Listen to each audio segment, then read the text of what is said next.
Buhay magnanakaw sadyang hindi biro.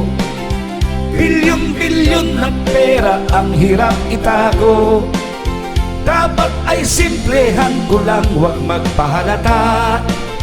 Pag ako'y nahuli, ang bagsak ko'y muntinlupa.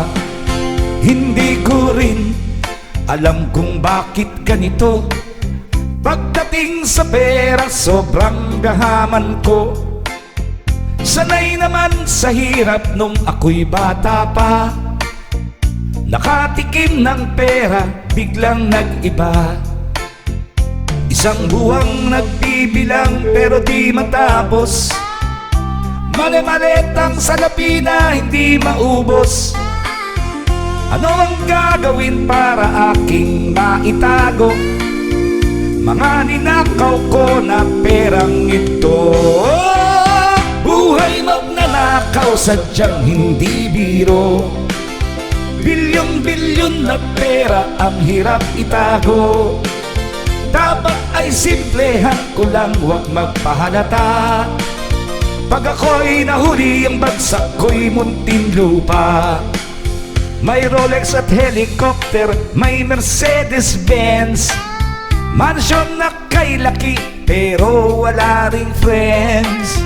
Gusto kong kumain sa sosyal na restaurant, pero di ko magawa, daming nag-aabang.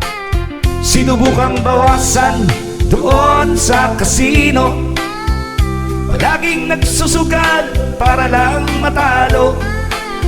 Pero araw-araw na lang ako'y nanatalo. Kaya lalong dumami mga ninakaw ko. Buhay magnanakaw sadyang hindi biro. Bilyon-bilyon na pera ang hirap itago. Dapat ay simplehan ko lang, huwag magpahalata. Pag ako'y nahuli, ang bagsak ko'y muntinlupa. Tawag ba dito swerte o malas? Ito ba ay karma sa tulad kong Judas? Sandamakmak na salapi ang hirap itakas. Hindi ko rin magamit at hindi mawaldas. Buhay magnanakaw sadyang hindi biro. Bilyon-bilyon na pera ang hirap itago.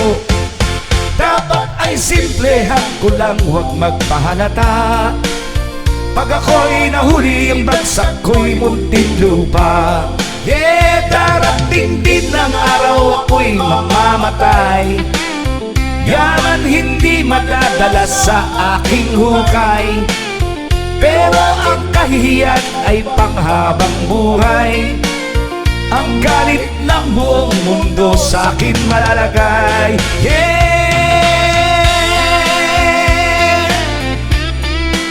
Diyos ko, kahirap palang ubusin ni Re.